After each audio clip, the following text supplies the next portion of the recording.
Good morning. Just want to say thanks for coming. See a lot of people that really treated me great while I was here in Houston. With truth and honesty, and it was probably the quickest 4 years I've ever spent in my life. But that's what happens when you're winning, and when you're losing.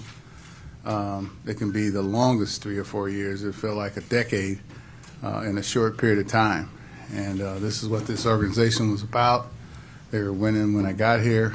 They were winning while I was here. And I wish them well after I leave. And I've been a number of places. And the one thing that I try to do, I'm very conscious of, is that the place I'm leaving from is in better shape and condition than when I got there.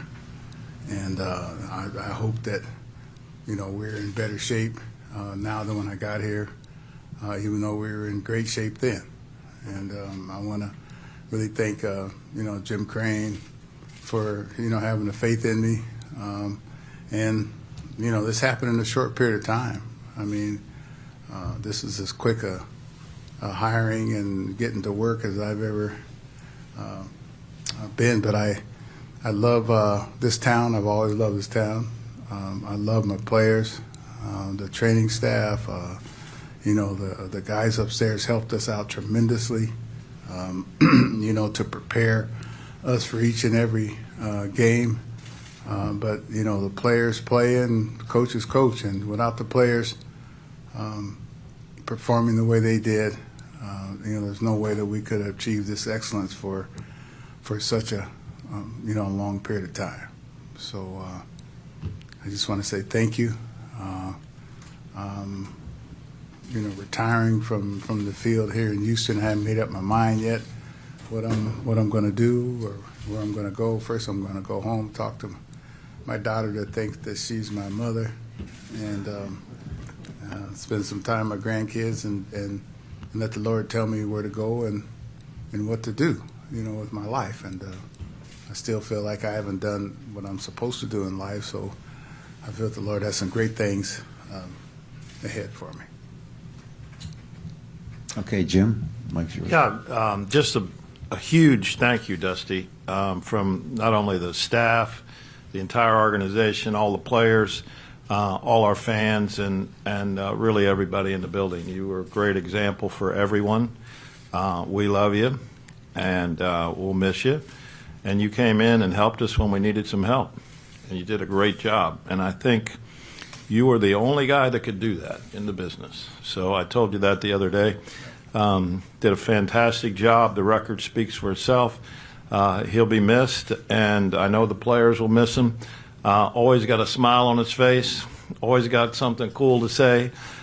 He's a great guy and a great friend, and thank you very much for everything you did. All right, thank you. Okay, Dana.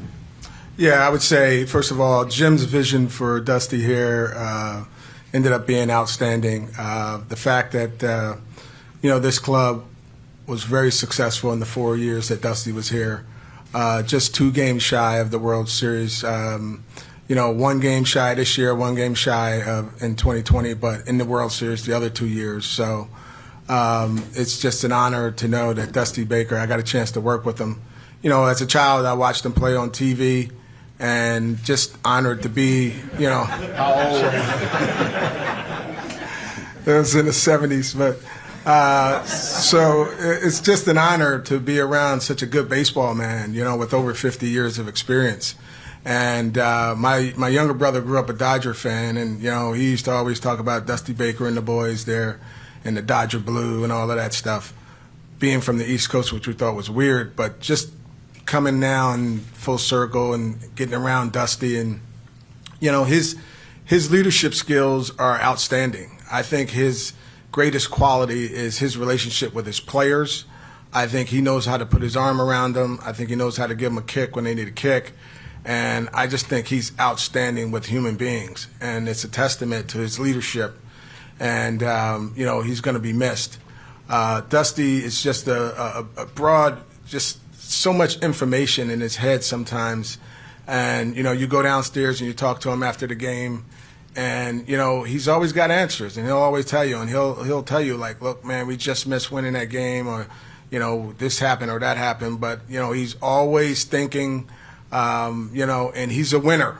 Most of all, he's a winner. And it's just outstanding to be around him, and he will be missed. And I appreciate everything that he did, and, talking to me as just a mentor. And so it's very much appreciated. So thank you, Dusty. Thank you, Dana. Now for Dusty, questions we have. We'll go Brian first and then Adam. Dusty, at what point did you make this decision that this would be your last year as manager? Well, I started, this winter thinking about it. And then there were a couple instances, a couple articles, a couple things that kind of made up my mind, in late summer. And, but, that didn't have anything to do with tarnishing my job or anything like that, because I wanted to win, the pennant and then leave. You know what I mean? And the same thing happened in San Francisco. I knew I was leaving in San Francisco, so I wanted to win, and go out the door. But sometimes your plan and life's plans are two different things. But, I got to the door, but I didn't quite get through the door. Okay, Adam and then Matt. Dusty, to Jim's point, and we've heard it a lot, that you were the perfect guy at the perfect time for this club. I wonder what this club and what this city did for you. We know what you meant to them. I wonder what Houston and the fans and the opportunity did for you. Well, yeah, I mean, this was, perhaps at that time it looked like I wasn't going to get another opportunity, because I had interviewed for the Philadelphia job right before that. And they didn't give it to me. They gave it to Joe Girardi, and my son told me that, hey, Dad, maybe the Lord didn't want you to have that job. And as it turned out, that was the best thing, that happened to me. That's a tough city. This is a city that I know a lot of people. I got a lot of relatives. I got my roommate, Ralph Garr. The team was good. The team was on top. The team allowed, me at 70-something years old to continue making a living. Most guys are home collecting Social Security at 70-something years old, and so, which I'm also doing. And it gave me an opportunity to win, because that is, I had a couple businesses, but nothing satisfies me like the thrill of competition and the quest to win. Anybody that knows me that for a period of time know that that's first and foremost, and in my life, to try to win and try to run a race the way that I was taught in the Bible, to run the race to win. And it gave me an opportunity to be a champion, even though I always felt like a champion. And it gave me a chance to wear this ring, because I haven't worn my Dodger ring from '81 in probably 30 years. And fit in 30 years. But, it gave me an opportunity to, meet some great players, to try to influence some players' lives and their families. They influenced mine. Some great coaches. Some I knew, some I didn't know. And to talk to the clubhouse guys, talk to the workers around, and talk to them to see what it means for us to go another 2 weeks or a month, and them to secure their families' education or buy a house. And some of the guys that were married, just newly married, and got a down payment on a house, and that's huge. I got plenty. I want more. But some of these guys don't have nothing.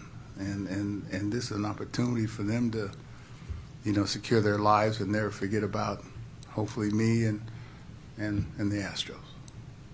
Okay, Randy McIlvoy. Dusty, you've had a chance to manage some great players throughout the years, specifically here in Houston. What's it meant to you to be able to manage a lot of the guys like Altuve, Verlander, some of these other greats that are in this point? Yeah, well, I've had some greats. I've had a number of greats, but I mean, these guys are as great as it gets. You know, I mean, how do you rate great? Are there degrees of great? Are there eras of great? You know, as you know, when I see Jordan and Altuve, you know, Pena's gonna be great. You know, like you got Michael Brantley, he's already great. You know, and so, you know, the Verlanders and guys that want to be greats that are following the Verlanders. This is what I'm curious about. Like, you know, who motivates these players to greatness, but more importantly, who motivates the motivator? You know, that was a big question I've always had. Who motivates Verlander? Who motivates, you know, Altuve? It had to be somebody along the way, and now it's their turn to pass the baton to the next generation. Okay, Matt Musil, and then Kim in the front. Hey, Dusty, congratulations Thank you. on your decision and everything ahead. I just want to ask you, when you said the other night that you reminded us, I hadn't even been home since February 10th. Mm-hmm. Some fans said to me, wait a minute, what's that guy been? I didn't realize that commitment. No, you had not been home since February 10th. Right. Because this is your home away from home for the last few years. I just am interested. You've told us stories, many of this coffee shop or that, but what's your best memory of off the field stuff that you've done here in the Houston area? Yeah.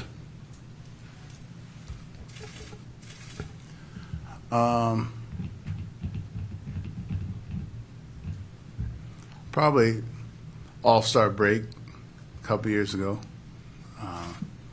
Went fishing with Jay Bruce and some of his homeboys, and we went fishing down in Galveston Bay. There's a town down there that I call it California version, but it's right next to, in between Baytown and Galveston, up on stilts. Somebody help me. Bolivar Peninsula. No. All the houses are on stilts, so from the storm that Bolivar. Yeah, Bolivar. And I called it Bolivar, and they didn't know what the heck I was talking about. So and we went out that day, about 60 miles out, and I get seasick. So Jay Bruce gave me a patch on my ear to sleep with that night before, so I wouldn't get seasick. So we were way out 60. We caught a bunch of big old red snapper. It was beautiful. And so I called my wife, Melissa, and we were coming back in, and I said, hey, baby, those patches, they really work. She goes, really?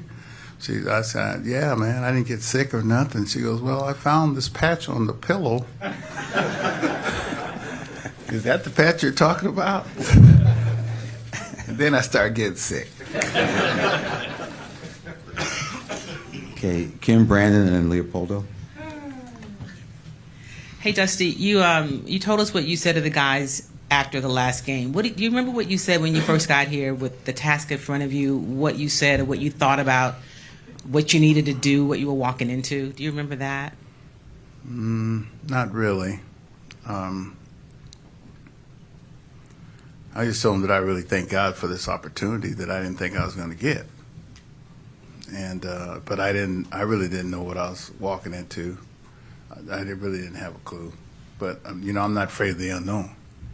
And so, you know, if you got faith, you figure you can handle it. And I figure I can handle anything, because being a former Marine and from my dad making me do things that I didn't want to do, and Mom, I figure I could handle whatever was coming. I didn't know that it was going to be. The hardest part was the COVID part, dealing with COVID. That was the toughest. And that actually helped the situation, because we didn't have to feel the wrath of the fans until the next year, you know, which some of it might have subsided at that time. But, you know, that was the toughest part, you know, and then the interruption from spring training. And but I had experience with that, with the interruption in spring training in '94, the strike, and also in '81, the interruption. So a lot of these things that permitted me to try to explain to the players and explain to myself. I've been through that before, and sometimes you got to call upon lessons that happened before in your life in order to deal, with them today. Okay, Brandon, and then Leopoldo. Dusty, congratulations on retirement. You mentioned earlier in your opening comments that, even after all this time, you're not sure that you've still done whatever it is that you're called to do. I'm just curious if you've thought over the last couple of days or whenever you made this decision, if you thought on what maybe that is. I mean, you've done a lot, so what do you think that might be? I don't feel like I've done nothing, to tell you the truth. 'Cause I went to Hank Aaron's funeral, and all these people were talking about how Hank had contributed and helped out their college education and how he had, affected this life and that life. And I came back home and told my wife, I don't feel like I've done anything, And so, like I said, I don't know what I'm going to do. It's going to be good, whatever it is. I believe that. And, try to, have influence on some youth and just whatever direction that I'm sent, I got to go. Because, see, all my life, most of my plans don't work out. I didn't want to play baseball. I wanted to play basketball. I didn't want to coach. I didn't want to go to the Marines. I didn't want to do any of this stuff that I didn't want to do. Dusty's plan was totally different than this plan that they had for me. But all of a sudden, some of the best things. Actually, I was knocked over the head on a couple of these things. You know what I'm saying? I wasn't called hard head for nothing by my dad, but I've learned to try to not have as hard a head and just go where you're sent versus go where you want to go. And so I'm just going to go where I'm sent.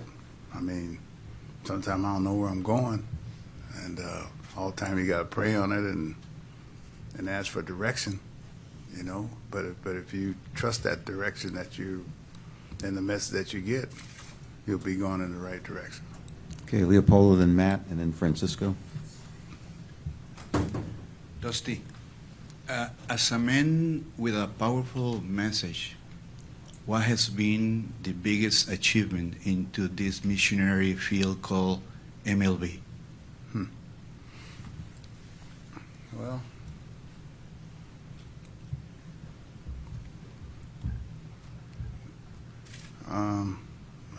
I guess it would be the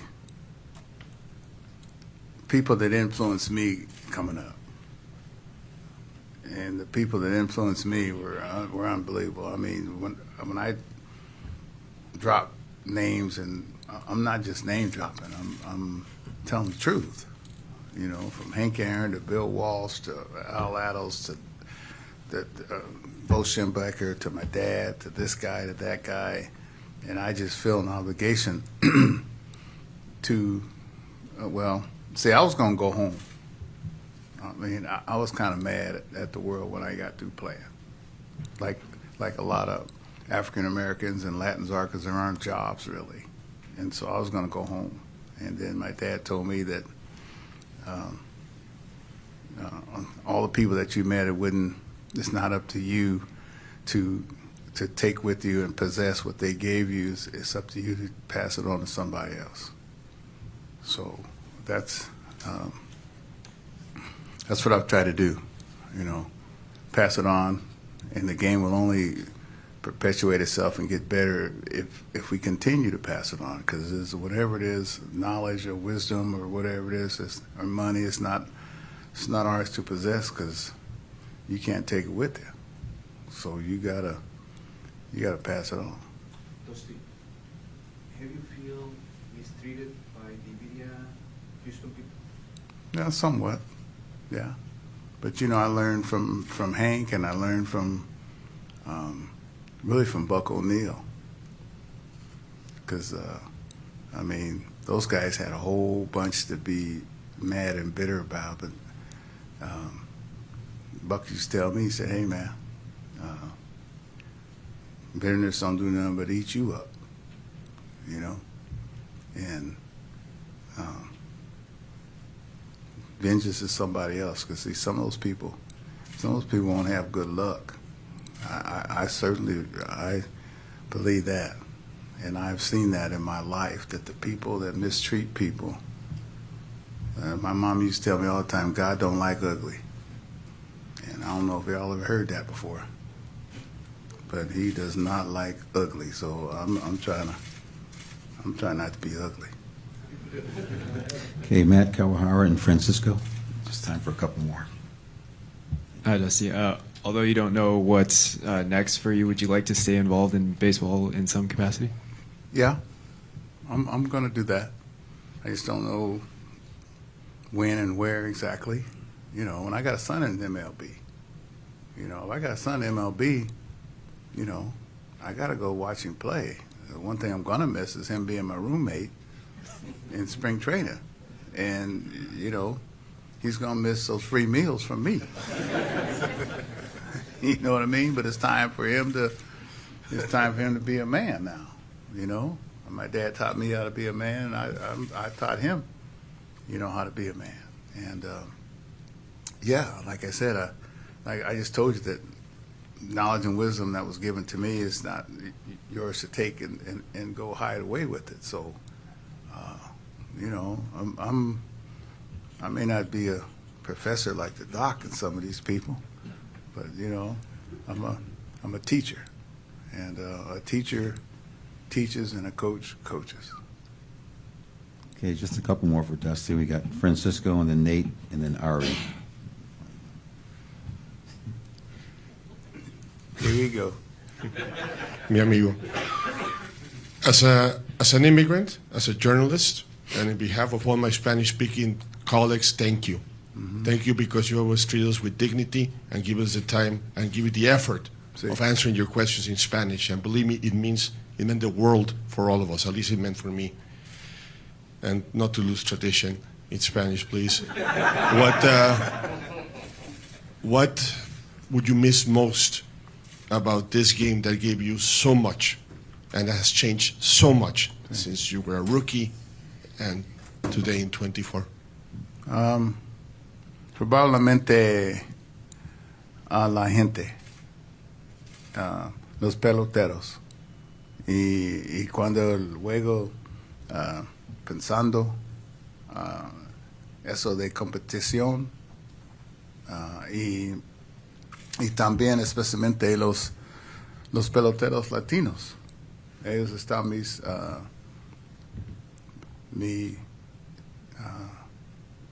amigos, mis niños, y yo juego en México, Puerto Rico y Venezuela, y mi cuñado también está de Colombia, y la gente todo, y exactamente a los fanáticos cuando nosotros ganamos. Nada, how you say, compares. Nadie compare de esto.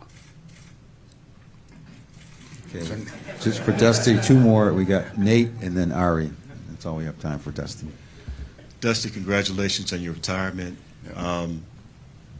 Have you had a chance before or after to kind of reflect back to your career, to where you are now, even going back to Hank Aaron? No, not yet. Because, like, see, baseball doesn't end to me until World Series is over every year. And, you know, I can't reflect it. You know, I talked to a couple of my former coaches this morning. I talked to Mike Maddox in Texas. I had him in Washington. I talked to Brent Strom, you know, from here. And so baseball ends, the season ends not only when I go home, but it ends when the World Series is over. Last out of the World Series, then I can get into football. and I'm a big football fan. But the epitome of a good baseball season is if I can go start watching football halfway and I don't know who's doing great and who's doing poorly. You know, just like to me, baseball doesn't start until the last out of the Super Bowl. And that's not the last out, the last play of the Super Bowl. So when I get home, you know, I'm working in my garden or doing something around the house, I'll start thinking about things. Okay, Ari. Dusty, you mentioned how you're a teacher, you're a competitor, you love winning, and you're wearing the World Series ring today. Now that you've had a year to reflect on winning a championship as a manager, what did that mean to you that you were able to get it done as a player and that you were able to get it done part of teaching the game? Well, it means a lot to me. I was still disappointed by that, fulfilling my promise of winning 2 in a row. You know what I mean? I got to get over that first because I don't like to make promises that I can't keep. And, you know, I wasn't lying when I said I wanted to do the Cito Gaston. I haven't talked to Cito yet. And, you know, it takes me a while to get over losses, you know. It don't take me no time to get over victories. It's going to the next victory. But it takes me a little time to, you know, get out losses. After tough losses, you don't feel like getting up in the morning. You got to make yourself get up, you know what I mean, and say life goes on. So I'll let you know in a couple weeks. Thanks, Dusty. We don't have a couple more minutes. We'll take a couple for Jim and Dana. Does anybody have a question? Chandler, you can go first. Jim, do you have a timeline for having the next manager in place, and how involved will you be in that search along with Dana? We just started working on it. I mean, we've only had a day, so we'll work on it quickly, and Dana and I do the work, and hopefully we can find someone. Be tough to replace Dusty, but we'll have a fluid search and work as fast as we can to get somebody in place. Brian? Is there any specific qualities you were looking for in a manager this time around? We really haven't gone into that. I mean, really, today is about Dusty. We'll get back to you on what's going to happen next. But you know, Dana's done a great job so far, and you know, we've got things really running well in the back office, and so I don't think it'll take us very long to find someone that will fit in well with us. But right now, congratulations to Dusty, and again, thank you very much. Okay, one last for Jerome in the back there.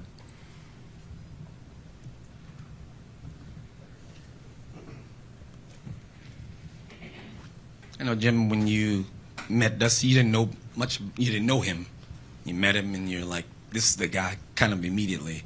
4 years later, what are your thoughts on his job and what he did? And well, I don't think we ever had an argument, did we? It's hard to argue with the boss. I sat with him when I first met him. About 30 minutes, I thought he was my best friend. So it wasn't a hard decision. He's very personable and very engaging and a great human being. And you know, that always turns into someone that can manage and treat people right and get results. And you know, he did an unbelievable job. I mean, what more could you ask for on that run for those 4 years? Is very incredible. Might not be done again for a while. So again, hats off to Dusty. Whatever he wants to do, he's always welcome here. Okay, before we wrap up, I did want to say one thing on behalf of my staff. Dusty, thank you so much for everything that you gave us. Dusty's 4 years, I got more requests for him than any player we've ever had. So he's just a popular guy. Just all your the way you treated us, we really appreciate it, and your patience with all the requests and everything else. And it's been an honor. I've been in baseball 34 years. You are definitely one of my highlights. So thank you very much. Let's have a round of applause for Dusty.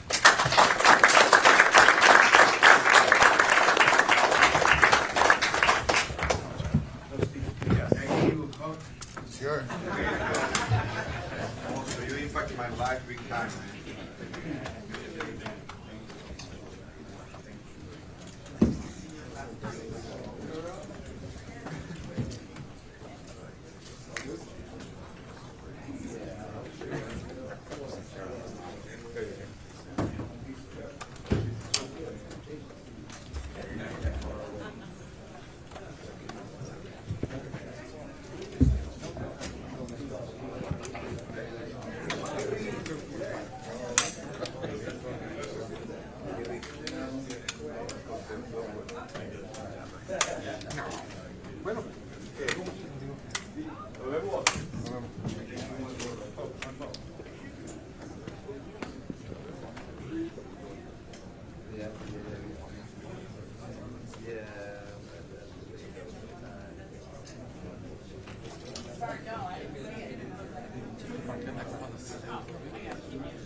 But I think it's like right down the street.